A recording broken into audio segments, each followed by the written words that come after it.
Hello, everyone, and welcome to a very special day, very special episode of Wind, Reel, and Print. My name is Kevin. And my name is Ryan. And we're here to talk to you about the greatest woman filmmaker of all time, Kathryn Bigelow. And Kevin means it. oh no. They're crossing their fingers. Yeah, we'll get into it. Yeah. So today we brought 3 films from her filmography. The Loveless featuring Willem Dafoe. Very early Willem Dafoe. Yeah. 1991's Point Break featuring Keanu Reeves. Yep. Patrick Swayze as well, doing his thing. Yeah, he's awesome. And then her latest film, 2017's Detroit. Featuring a number of... That's interesting. I never thought to pronounce it like that. I like that. Let's call it that for now. Well, we know half of America used to be France. Yeah. Saint Louis. Yeah, Saint Louis. Or, I don't know how you would say Illinois, but it's probably not Illinois. Oh, totally. Or Des Moines. Yeah. So we have 3 films from different points in her career, trying to find some sort of connection between who she is as a person and more so as a director. Yes. And Kevin, you did a little extra credit. I did extra credit. Yeah, and these are I had seen these movies on my own, but you rewatched them. I did. Yeah, especially after the Oscar episode, I just wanted to rewatch The Hurt Locker in general. So I took the opportunity to rewatch The Hurt Locker and then subsequently watched Zero Dark 30 as well. I used to love that movie more than The Hurt Locker. Funny enough. That is interesting. But obviously the feelings have reversed. Yeah. But because basically to explain why I did that, I felt after watching The Loveless and Point Break, it just felt like there was as you say, a trajectory to the way she's making movies and the things that she's choosing to discuss and stuff. So it felt like The Hurt Locker and Zero Dark 30 was like the stepping stones from that to Detroit. So I just wanted to do my due diligence and make sure that that hypothesis was correct. Yeah. And sure enough, Yeah, because I mean, definitely removing those, like if I had never seen Hurt Locker or Zero Dark 30, right, that would be insane. Right. You know, and it also shows how limiting these kind of directors' episodes we do are, and why like every episode is the first part of a series of episodes in a lot of ways, because like I can only imagine, knowing how important those 2 movies are in Kathryn Bigelow's career, right, to do that to another director and just be like, oh, we're not going to watch this because we have no idea. Right. So we're fortunate enough to have a little more context. For sure. Which is great. Yeah. In this instance. I mean, I feel like you can see where... I mean, I don't actually redacted. I have no point. Redacted. Yeah. Yeah, because I think stylistically, when you go from Point Break to Detroit, it's such a big jump. More so than just the themes. It's like the way the movie looks is so like astronomically different. Yeah. And I think you can point to Hurt Locker and Zero Dark 30 as like the progression of that new style for her. Yes. Yeah, the Hurt Locker being decidedly different. I guess because there certainly are a number of movies that come out between Point Break and The Hurt Locker. But The Hurt Locker does seem... I mean, that's when Kathryn Bigelow, in some ways, kind of came on the scene as like this really... Right. Yeah. Because before, you can kind of define her as like an indie filmmaker. Now it's like bigger budgets, bigger topics, bigger actors. I mean, she's worked with great actors. Yeah, but literally, basically handing the helm of like... American what's not legend but like mythology. Mythology. Yes. Yeah. Like American mythology is now Kathryn Bigelow's to create. Yeah, for sure.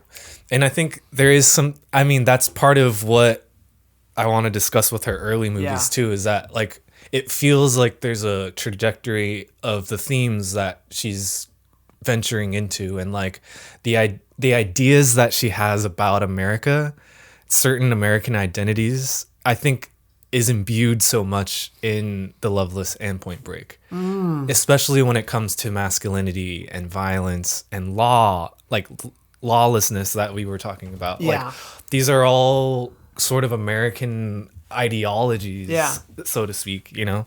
And I think she's trying to aiming at those targets. Yeah. Especially in the early film. So just to jump off, like to describe the Loveless and Point Break, like, I don't know, just for you, what was your experience with those movies and stuff? So the Loveless feels simple. Obviously, like it felt like student film. It very much did, and I know that she co-directed it with someone else. Right, it was Monty Montgomery, which is a fucking sick name. Yeah, and Monty Montgomery would go on to not do too much. He produced Portrait of a Lady. Oh, Portrait of a Lady. Never mind. Yeah, but there's a lot of interesting connections. I don't know if it was Monty Montgomery or someone else involved in the production, maybe the writer, something. But there's a number of connections to other motorcycle movies to this, like Wild at Heart, which is David Lynch's. Like, there you get kind of this. I got some kind of David Lynchian things because Lynch does lean in towards the 50s and that kind of culture, and that's when he grew up.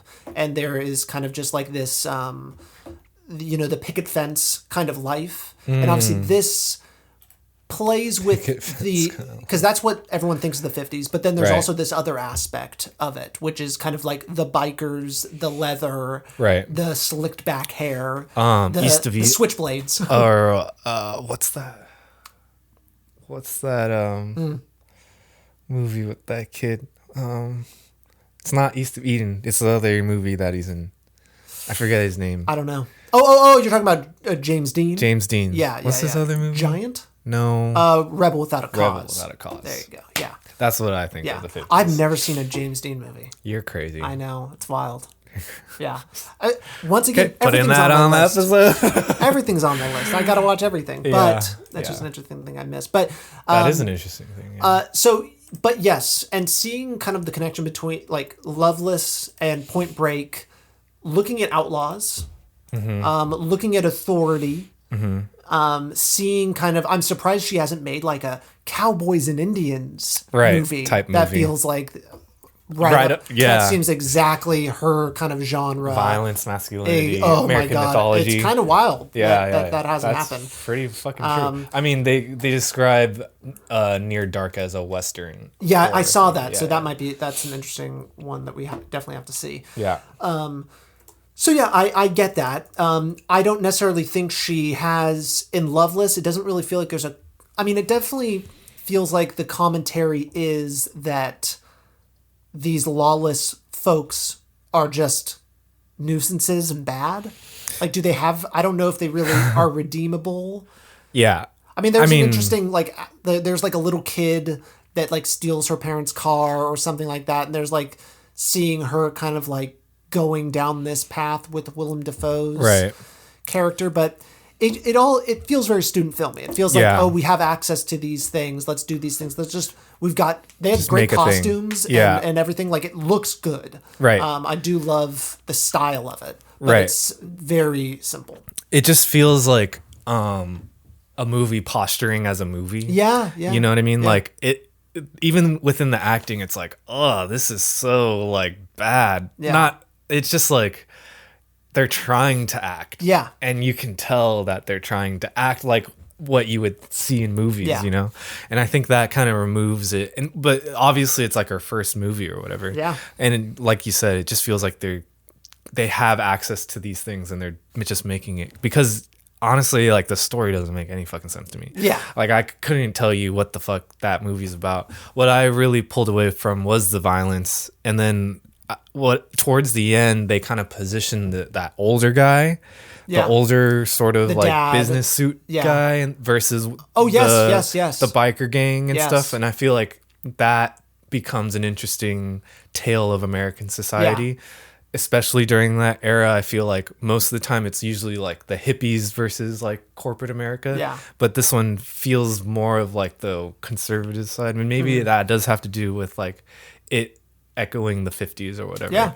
I think it's interesting to show the poison that is even within the people that they act like they do have it all together. Right. And exactly. And what they are also prone to violence. Right. And want violence. Right. Like they're in, like, what's it called? Instigating. Yeah. They definitely are like it's like the guy that wants you to hit him so they can hit you back. Right. But yeah.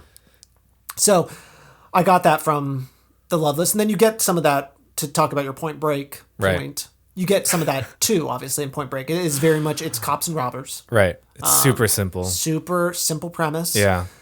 I think the story becomes more like honed in, I think. Exactly. Yeah. There's definitely a lot more control and a story to tell. Mm-hmm. Plot points to hit. Yeah. And to get to. And it's interesting. Obviously, I think this is when we really see her portray the American state, and in this case, like the FBI or whatever, as the good guys. Right. Like, I mean, they are like, obviously there is that kind of classic cop, like anti-hero stuff. Yeah. And just like, oh, what are you doing? Like, but being the vigilante cop is like the most masculine thing. Right. In because film that you can ever do. Right. Because you're both. Shoot that fucking gun. Yeah. You're both lawless and of the law. Yes. Like you're literally both of those things. Yeah. Yeah. That's a great point. Yeah. And then that's like Batman though. And like, exactly. You know? It's I would argue most masculine thing you could do. And it makes sense why like Zero Dark 30 is that. Yeah. Is the even more of the American state committing to that. Yeah, exactly. Like this is our MO. Right. And it's how you got to get business done. You got to torture people to get shit done. You got to do these things. You have to kill with no trial. Like that's just, you just got to do it. Yeah. Like that's just the way it goes. And it's the most manly thing you can do is just to get in it. No, and don't care about what the... It's so true. Yeah. That opening scene of Zero Dark 30 to me, like, shakes me to the bone. It's like... Was it the torture scene? Yeah. It's just like, this is so gross to put on film. And what's also crazy about it is like, it's played so... heroically. Exactly. Yeah. Like, that's what kind of is so crazy about it. Because we know torture doesn't work. Yeah. And I think that like, in Guantanamo, like so much torture happened.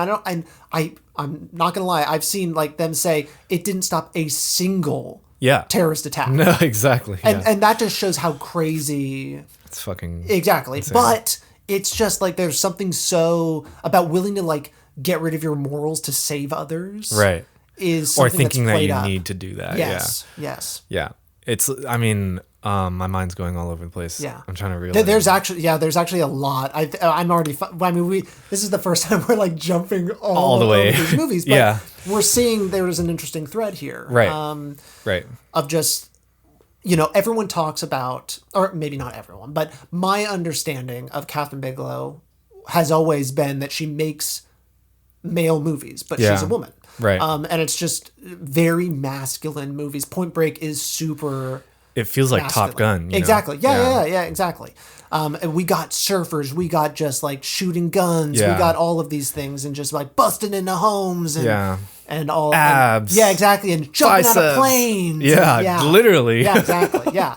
It's a dude movie. Yeah. That scene in Point Break, it didn't go there enough for me. I think that there's so much more it could have done, especially that scene of them like jumping out of the plane. It felt so pointless. It felt so pointless, but it could.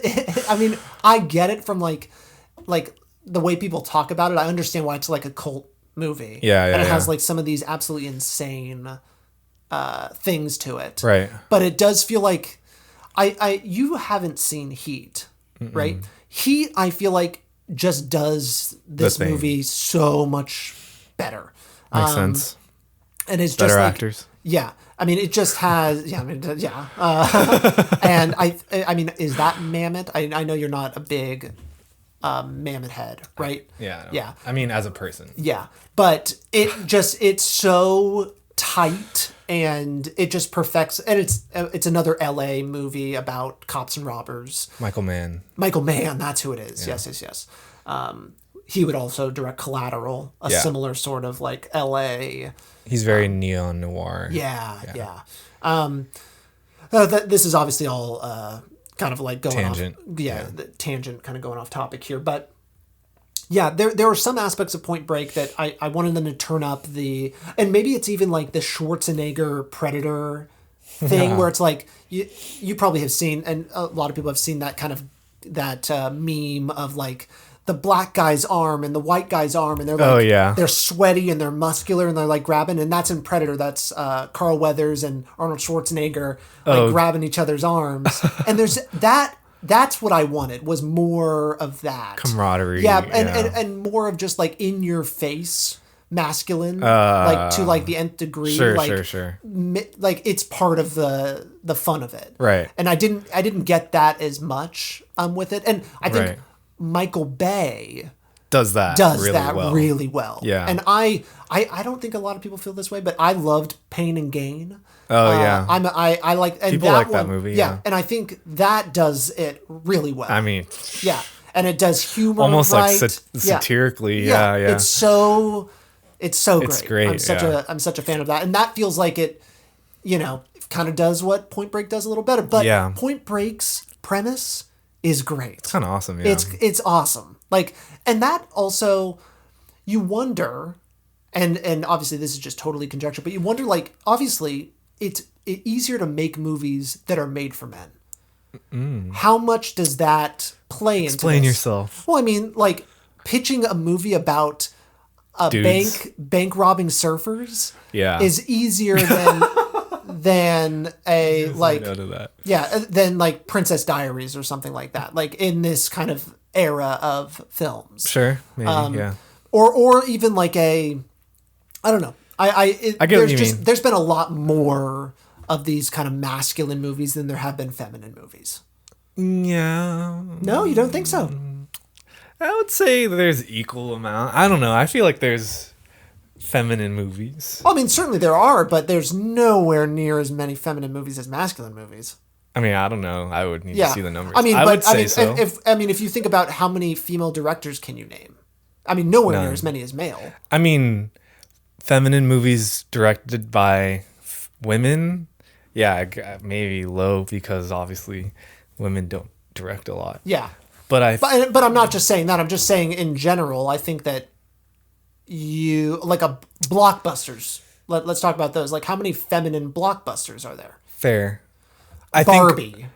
I guess, yeah. No, you're right, because like the culture of Hollywood filmmaking is male centric. It's Harvey Weinstein. It's all of the, like, who have been the moneymakers. These are people that would, like John Lasseter. These are people that greenlit movies that had to have male leads. Right. And if you have a male lead, it's going to drift into the masculine. Well, yeah. I don't know. I get what you're saying. Yeah, I mean, maybe in a general, maybe it's even like, more of a I mean, but maybe it sounds like it's more of a topic to uncover. Yeah. I thought it was kind of a given, but no, because I feel like there are certain genres where like women are the focus of the audience. Like it's meant for women, and I think there is a history of that in filmmaking, and I think that there are avenues in which a feminine movie can be made. Yes. And like greenlit like really easily. But I think in the grand scheme of like the industry, like, men obviously have it. Like they get more opportunities and stuff. And if you're going to make a manly movie, then you're more likely to probably get greenlit. Yeah. In general, I would agree with that. But yeah, I guess, maybe this is an episode. Yeah. Masculine versus feminine filmmaking, or just films in general. Right. And obviously, it should be noted that Kathryn Bigelow doesn't like to associate herself as being feminine. Yeah, exactly. So that already kind of plays into... exactly. That plays into, like, that's not even a concern of hers. Right. And obviously, you have, like... Power of the Dog is a movie that is made by a woman that obviously has masculine. It plays with the masculine a lot more. Right. It stretches the definition. That's a great movie because it just stretches what the definition of masculine is. Right. Where Kathryn Bigelow concentrates it. Yeah. It's like condensing it into this very simplistic thing. Yeah. Yes. And I'd say obviously her and James Cameron were an item for some time. Right. James Cameron. 2 years. Yeah. Whatever. Oh, was it actually that short? They were married for 2 years. Oh, wow. It's so funny how those two, at least in pop culture, have... Tied together. They are tied together. Well, because of the whole Oscar thing. Yeah, the Avatar and Hurt Locker. Coming out at the same time. But James Cameron is a very masculine... For sure. Director. Obviously, Titanic is a little different, but it's still... He's always been... Well, that's what I mean is that, like... melodrama as a genre was like catered towards women. Yes. And I think that's what he imbued into Titanic was like this idea of melodrama and stuff. Yeah. And that's why maybe you were saying that anyways. I mean, obviously he likes to like Aliens. Yeah. Directed like, that. Obviously. Stars a woman, but very masculine. Right. Yeah, it makes sense. So, but we're dealing with a masculine director, regardless of gender. Exactly. And I think that's the point of gender. Right? Yeah. Is like, it can be whatever. Exactly. Yeah. So Kathryn Bigelow is a masculine director. Yeah. Just based off of the aesthetics and the themes and like the characters that she chooses to. And it is, maybe it's a bad thing to even, maybe she has a point to be like not making a big deal out of it. Right. Because it is kind of, I think it's a little fucked up that we're talking about her in a way in this light. And why? Because I mean, we don't talk about any of the male directors in this way, right? But are any men crossing that line, like overtly? I don't know. I think Luca Guadagnino. Yeah, he obviously plays with what masculinity is, right? In different ways. Yeah, but I don't know if I'd consider them feminine. And now I even like question like what is a feminine movie, right? Like masculinity is easy. Feminine, I'm like pretty women or whatever, and it's like I don't know. I mean, when I think of a feminine movie, I think of like Clueless or like Mean Girls, or like Heathers, or like Priscilla, not the Queen of the Desert, but like the Elvis Presley one? Any Coppola, any Sofia Coppola, movie. That like to me feels like overtly feminine. And so to think like a man directed Mean Girls and a man directed like Princess Diaries and like all these other films, I guess. But yeah, I guess they definitely can. Yeah. I mean, I guess you're right that I don't know. What are you trying to say? I mean, in general, I feel like marginalized communities get more criticism because they're almost representing a community. Yes. And so it feels like we need to discuss that part of them more because it's like forefronted, because it's different or whatever. And like, it is good to question, like, why don't we open this conversation to like a Jean-Luc Godard or like any of these other male filmmakers who are obviously aware and like involved in the discussions of gender and stuff. Yeah, it's interesting because like men can be versatile, and women have to be women. Yeah, and that's why I think Kathryn Bigelow hits this wall, and that's why I think it comes up more often than it does for any other most female directors. Right. Like, it doesn't feel like people are questioning that. Obviously, Kathryn Bigelow seems the most like in a certain direction, right? Like it doesn't feel like there is a lot of like versatility, right. So maybe that's also part of it, but maybe it's sexist. Maybe that's the way to say it. To even have this discussion in a way, for sure. Yeah, because I mean, I guess I don't know. Do you think we're speaking about it as if it's a wrong thing? Definitely not. Right. No, we are just looking at it from as it is. Yeah. And I think that's what makes it a little different. We're not saying one is better than the other. Right. Certainly not. I'm happy that Kathryn Bigelow is directing Kathryn Bigelow films. Right. Yeah, that's all we want. Right. Yeah. And just anyone with a convicted point of view is like kind of great. Yeah. Yeah. But yeah, I guess this just gets into the gender studies of it aspect all. of it. Which is a great conversation. It absolutely is, and it's I think as a society we're finally starting to look at these things in that way, which Sure. is good. It's becoming more overt, more accepted. Right. To play with it, to look at it. I'll be really interested in Kathryn Bigelow's next film. Like what...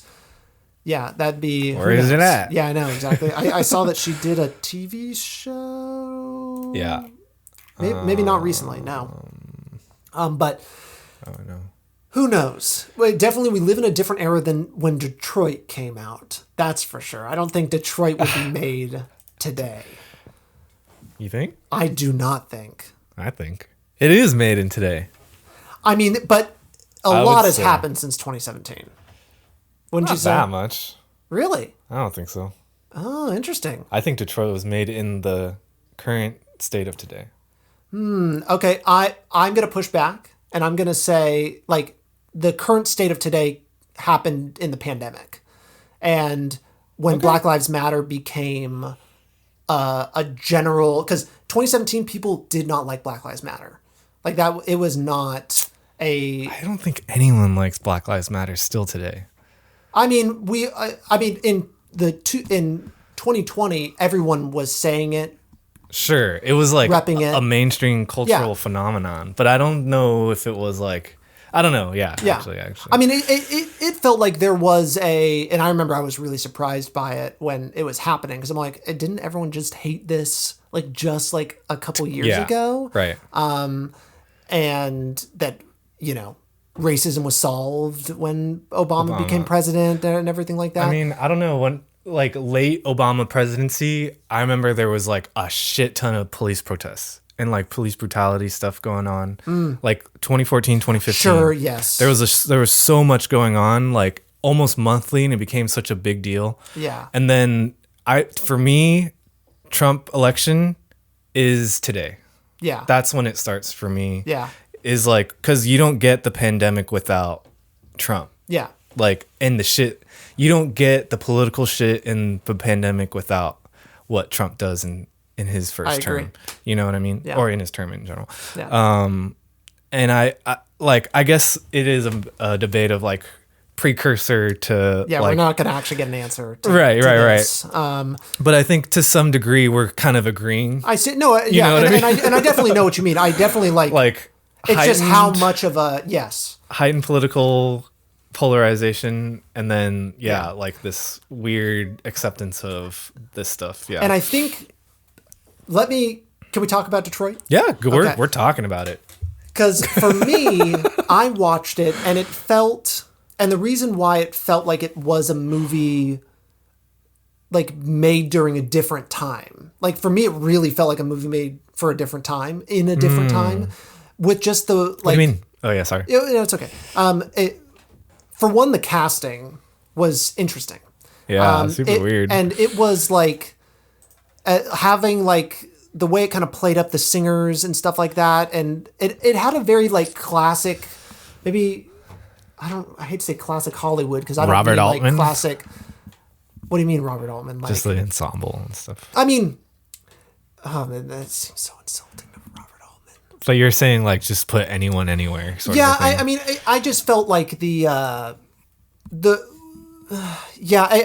was thinking about this a lot going into this recording session to try to get my thoughts in the place on this, but it still is really hard for me to understand exactly what is pushing against my mind right now. But one of them is just like how strange the singing subplot is. Like obviously the lead character in it that is also like his story is kind of the focal point of everything, and he's the one that gets the shit end of the stick. And like the epilogue like kind of ends on him. It's like it ends up being like his story, and it just felt like a weird way to frame this kind of like what ended up being kind of torture porn. 100%. Yeah, and just was and maybe that's also part of it too, is like obviously there is something to this is a true story, and obviously a true story is a true story, and you're not, it is what it is. Choosing what you want to focus on and how you want to do it. Portray it, yeah. It is. That's what the filmmaker decides. There's something about that. I mean, the movie, a lot of it takes place in that house. Yeah. During that event. Like 60% of the movie. Yeah, exactly. This what they call blind pig raid. Yeah. And it just felt very, and I guess that's the torture porn element of it too. Right. It just felt so, I mean, obviously I hate to say like gross. It's gross. Because, obviously it's okay to have gross things on film, but I think it's... For what reason? What do you mean? Or just like, it's okay to have gross things, but like, why are you doing it? Yes, exactly. Like, because it to me just felt very, there's a word I can't seem to find, but it was so involved, and maybe it felt like it was in there for the wrong reasons. And it just, the way it was shot was also kind of felt like an action movie too. And it was just so much living in that moment with, I don't know. And maybe that's also part of why I have such a hard time with it, is it kind of just left me feeling just very confused and strange. Yeah. I don't know. I don't know. Really. Yeah. There was just a lot of it where I'm just like, this just, and like the parts of it, like where he's singing all alone on stage, like you had these really cheesy things kind of going on. Sure. That felt like very, let's make a movie sort of thing, very constructed. Yeah. And then you get into just like the most like horrific, violent thing. And then it gets a little Christopher Nolan-y at the end, where it's very like good in the bad. Yeah, exactly. Yeah. Like moral, moral all the thing going on. Yeah. All the loose ends are tied. Yes, exactly. Yeah. Yeah, this one's like a moving target for me too. Like, there's some aspects that I can appreciate and some aspects that like kind of gross me out too. I think I'm trying to like pinpoint. Yeah. For one, I do feel like doesn't like kind of centers the white characters, especially at the end. Or I don't know. I had a problem with them not showing the interrogation scene. Them with the police. Oh yeah. And I feel like they deserve to be punished for the viewer. Like not even in real life, but within the movie, we need some sort of like they did something wrong and them feeling like they did something wrong, right? Even if they were acquitted later. Like I feel like we just need that moment. And for them to cut that out, like you said, to show and not show, that's like the decision of the filmmaker. Just to not show that seemed wrong. Like we're not doing justice to the story. Yeah. Because we just watched the worst fucking thing in the world. And we just sat through this for so long for you. And you're not going to give me the payoff of like seeing these people punished. Like that seems so fucked up to me. And then like the courtroom scene, like black characters are like, to me, hardly ever focused on in terms of like how their stories end. Yeah, we get like these epilogues, but like to me, not satisfying. Yeah. Especially again, after what we just sat through. Like I should be feeling more of John Boyega's story. I should be feeling more of these families like pain and trauma and stuff. Like we get one scene and that's it. We move on. And then it's back to Will Portier or whatever. Yeah. And I just feel like could have added more screen time to the black characters. Because honestly, that's like the people that we care about in this film. Yeah. That I agree with that, and maybe that's also kind of what I'm getting caught up in too. Is like how am I supposed to feel at the end of this movie? Yeah, and it does feel like a movie. Like you look at Fruitvale Station, right? It's very clear how you're supposed to feel at the end. Yeah. And it's made by a black person, right? And it has intentionality, and it's not playing around, and that and maybe that was also the problem with having kind of like an ensemble cast of like where do I? Yeah, exactly. This kind of like bizarro Altman style thing, and like trying to do that, but not really knowing how to do that. I think that's also very Crash, very like all of these films where it's like we're trying to tell this big story about racism. Right. This is Kathryn Bigelow taking on racism. Right. And so this is and she's obviously going to do it in a Kathryn Bigelow way. Right. Which is like, what is the most violent part of this entire event? Well, we're going to make that the largest part of the film. And it's kind of obviously she's going to focus on the ones that are doing the violence a lot. Right. Because if you look at her, that's like the characters she's going to focus on. Those are the characters she focuses on. Because, and there's something interesting about focusing on people that do the violence. There's a lot of we just watched some interesting films in our top 250 that we'll be recording next about like violence and death looking into those and what that means. And, and obviously that's not a negative thing to do, but in this instance, it's like, what are you trying to say? And it feels like there's a cop out where it's just like, well, this is a true story. Right. That's how like I'm just telling it as it is. I'm just telling it as it is. Yeah, that's not. Yeah. Right. And maybe I'm taking it too far, but that's at least what I kind of got from it was like, it's a true story. And this is how it happened. Yeah. So especially the way it wrapped up with the text and stuff. It's like, oh, this is like, it's really not really weird tie. Yeah, I always really hate the epilogue text. I just feel like it does movies such an injustice. An injustice to it. Because if your film can't do the conclusion on its own, it's just like, I've never been a tell, fan don't of that. show. Ed Wood does that at the end, and it literally it for me at least ruins the whole it does it all of a sudden you realize like, oh, it wasn't as tongue-in-cheek as I thought. Like it's much more negative in a way. We'll have to talk more about. We'll have to watch it. Yeah, I need to watch talk that. more about it. Yeah, I was gonna also say that like Kathryn Bigelow, going off of Hurt Locker and Zero Dark 30, she's using the aesthetics of a war movie and placing it on top of a civil rights movie, which I think is where you get this weird like race relations are a war in America. Yeah, like that whole thinking I think is toxic and like not good. Very bad. Because like, if we're going to describe this, it's probably genocide or ethnic cleansing, versus like a war. Because it's not equal sides. It's not like, we're getting a battle or whatever. Yeah. It is very much like white people infringing on like black lives. Yeah, there's a clear villain.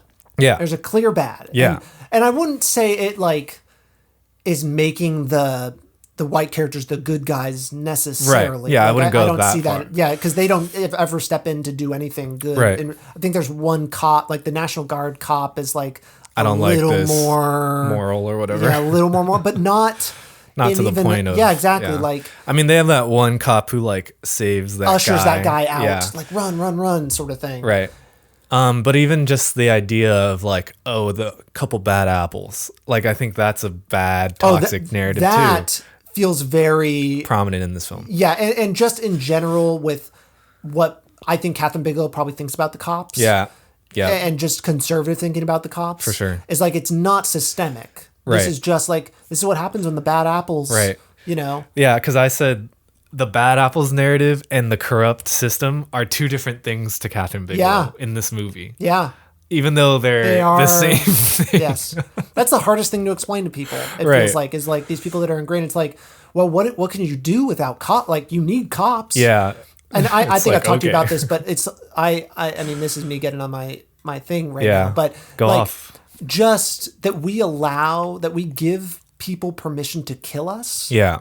It melts my mind when you start to think about it like that. Yeah. Of just like that's illegal. Yeah. Like, why do we give the state the ability to kill us at any point for any reason?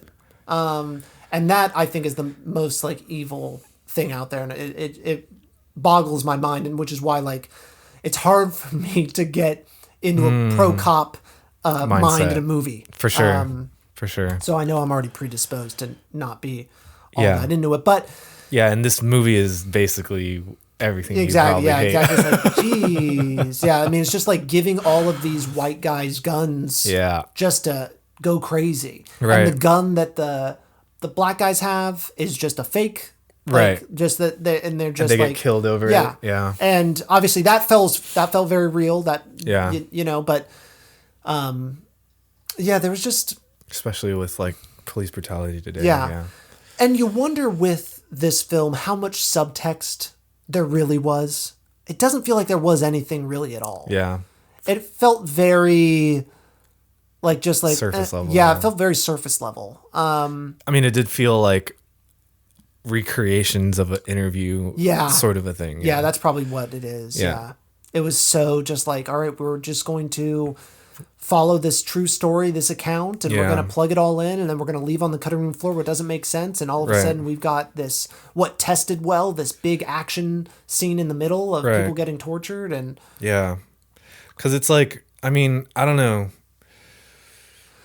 because you mentioned like American mythology and like how she's sort of like discussing that in her films, especially with the 3 later ones, right? Yes. So I'm just like, well, I don't know, what is it about like civil rights, that era, that like we obsess over? I don't know. It's like, does it reflect our divided country today? You know, I don't know. Like, I mean, I think that every side on the political spectrum tries to take the civil rights and use it to their own advantage. Yeah, it's like Martin Luther King. It was, you look at the things from back then, he was disliked. People hated him. Majority of people did not like him. Yeah. And now we get both sides using him. You get the FBI, who literally killed arranged for him to be killed. Yeah.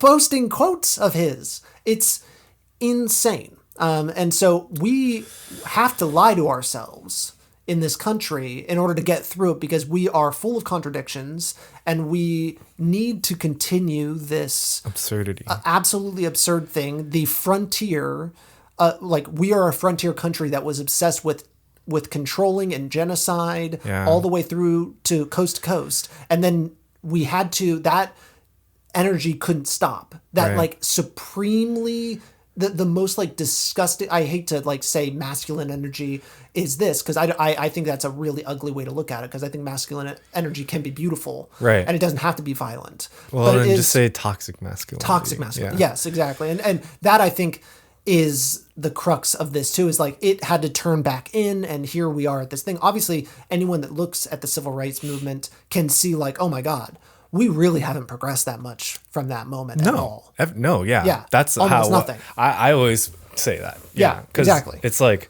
you can't say we've progressed as a society when we're doing the same shit. Exactly. The exact same things. You look at signs that people held back then, we're still holding up the same things now. And so you wonder. Just in colored Sharpie. Yeah. What do you think Kathryn Bigelow is trying to say? And not even the whole Detroit movie. Just like filmography. But I'm or like, to put just specifically, why focus 50 minutes on that one torture porn scene? You know, like what? Right. I didn't get it. Yeah, like that's just, I don't understand why a filmmaker would choose to do that. Right. Like it's, I don't know. It's just like an interesting thing that feels like it has no purpose other than like they've shot it and they have it and it had some energy in it and it's going to make the audience feel like, I mean, the only thing I can think is like having a clear beginning, middle, and end. Yeah. And that like that scene is like pretty much what the whole movie is like. Yeah. Built off of. Everything is built to it and from it. Right. So I feel like having that be the middle part makes sense. And then like having a intro and then a epilogue. Yeah. Having this clean 3-act structure sort of a thing. But yeah, I mean, just like pulling back from that of like, why even make this movie? Yeah. Or like, why even choose to make the movie as realistic as it is? Like, I don't know. I feel like there's a better way of discussing these ideas and themes without like traumatizing everyone. Yeah.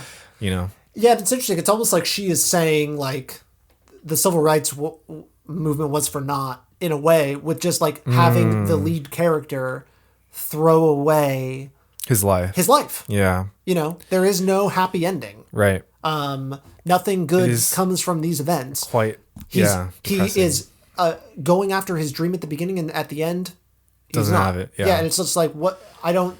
It feels like it's trying to. If I'm trying to extrapolate something, like it's saying like racism is alive and well. Right. Like if Kathryn Bigelow's got it, I mean, you could look at this movie and be like, it is it is very clearly being like, we're still on this journey. And even this civil rights movement that we look at and we glorify, even that left people, fucked like up. Destroyed people. It did though. It did. I mean, I think that's something we have to like, I don't know. I did a lot of work last year helping out on interviews for the student strike with like San Francisco State student strikes. And there are a number of people who think of that era as a bad time. You know, it was strife with conflict and people were abused like on campus, like bludgeoned with probably batons. At the behest of the president of the school and everything. Ronald Reagan. Yeah, exactly.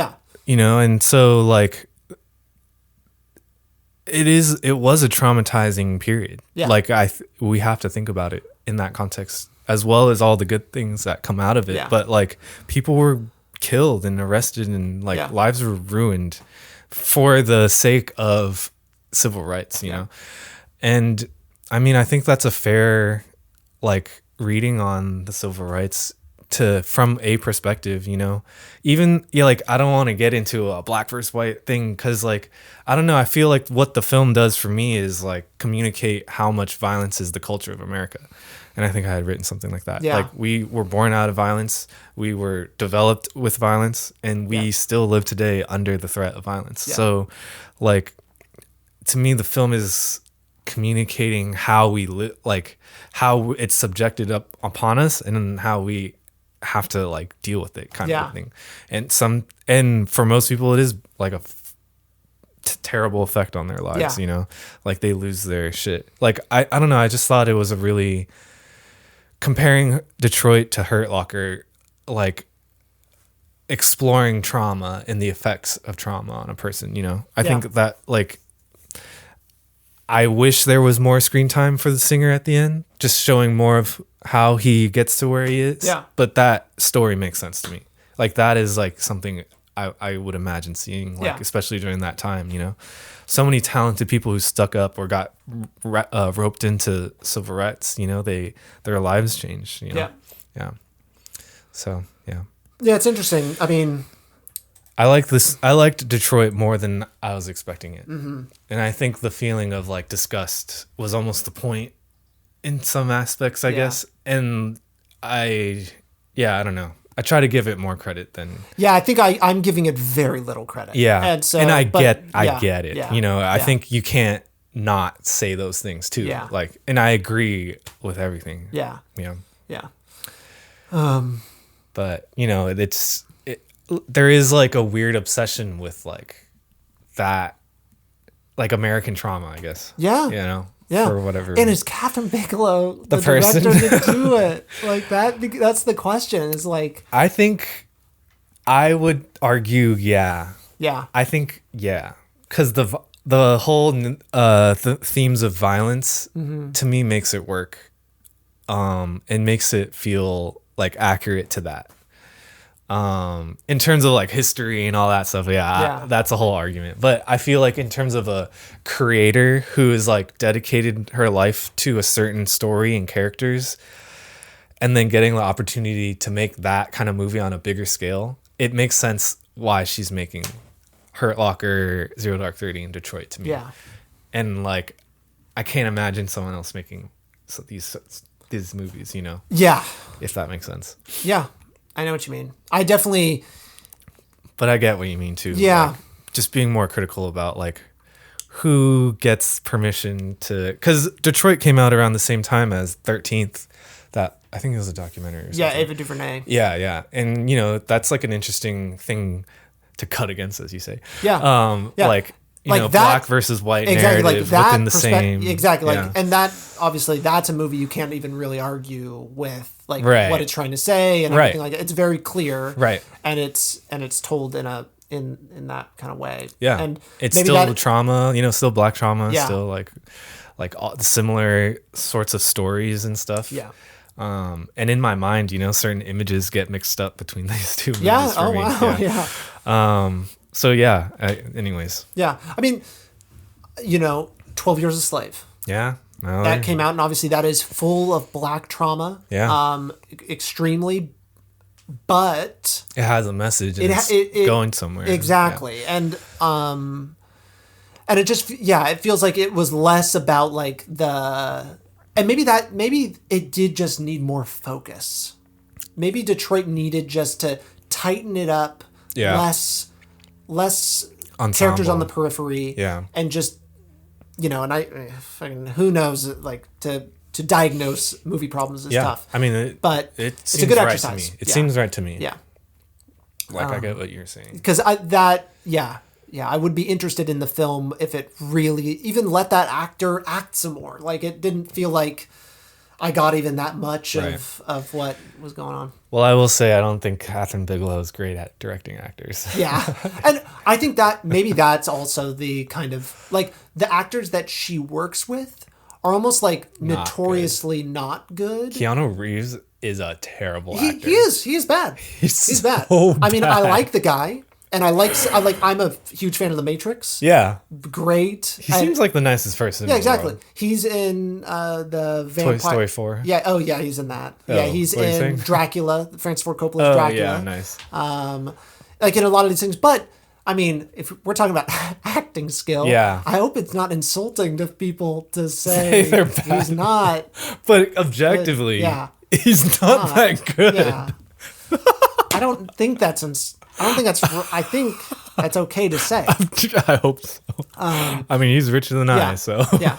And obviously, Willem Dafoe, one of the greats. And he was bad. Yeah, I mean, it was just like, and I think it is a directing thing. Yeah. I mean, it has to be. You can't say Willem Dafoe is a bad actor. Yeah. But even like Jeremy Renner is kind of a renowned, not very good actor. Sure. I thought he was great, honestly. I know. Yeah. And that kind of, I think that's kind of what shot him up to the thing.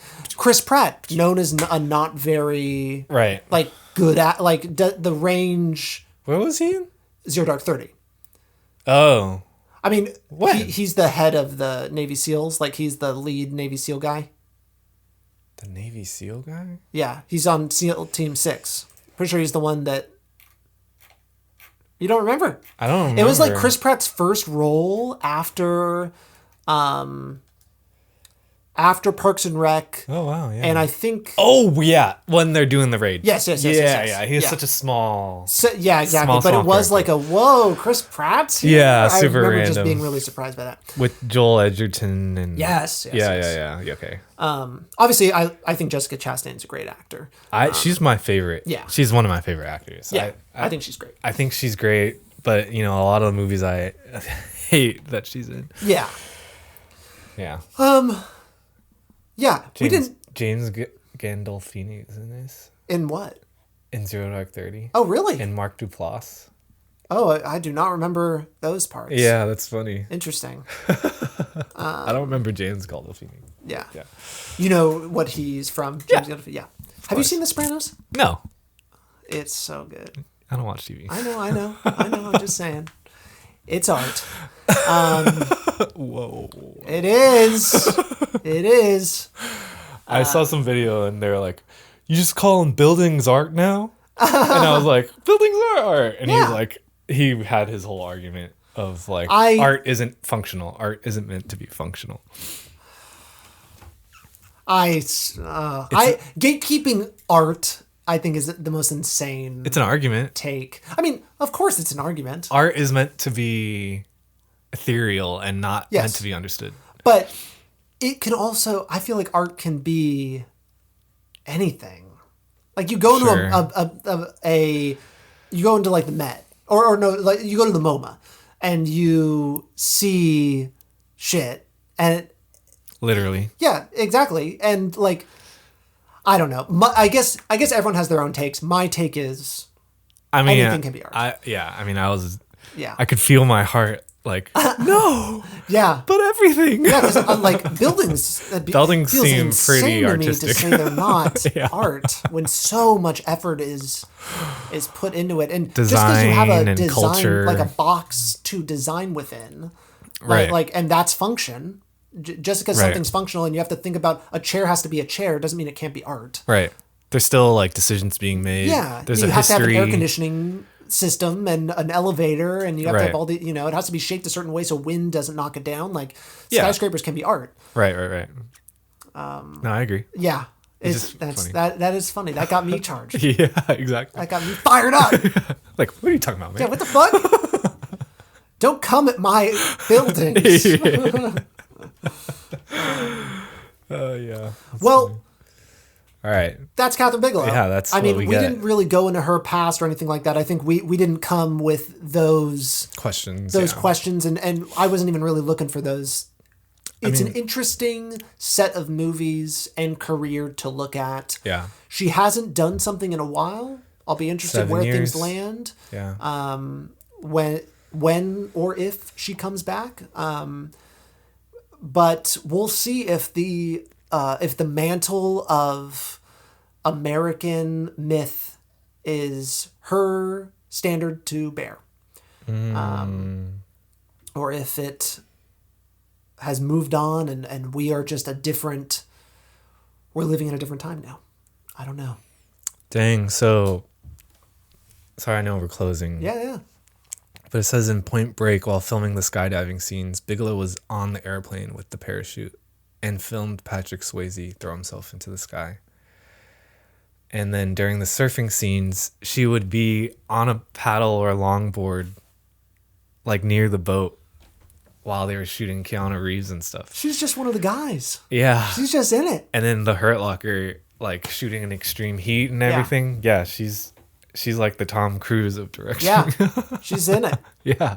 And good for her. I mean, that's awesome. Yeah. Yeah, I think that's really cool that she is so like involved in her exactly. films It's not and stuff. It's not like backseat directing. Thing. Yeah. Like you see that they're still wheeling Clint Eastwood out to make movies, and you just are like, "There's no way." Did you see that they pulled his new movie off the Oscar contention? I might have seen that. Yeah, I just saw that. Like, because it was not good, or what? That's what people were maybe suggesting.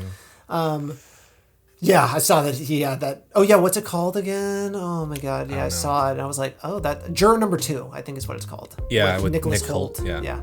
Or Nicholas Hoult. Yeah. You called him Nick Hoult? Nick Hoult. He said only really good friends can call him first name basis. Yeah. Or nickname basis. Yeah, I call him Nicky. Nicky H. Nicky Hurt. Nicky Hurt. Come here, Nicky. Okay. Whoa. Is there anything you'd like to add? No, that's it. Kaveen. Well then, folks. That's a wrap. That's a wrap. We'll see you next time. See you later, Kathryn.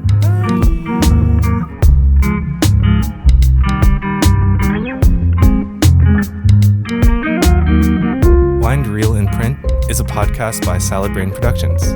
You can find us on Instagram at Wind Reel in Print Pod. You can also find us wherever you get your podcasts. And please, if you like the show, leave a rating and review. We'll see you next time.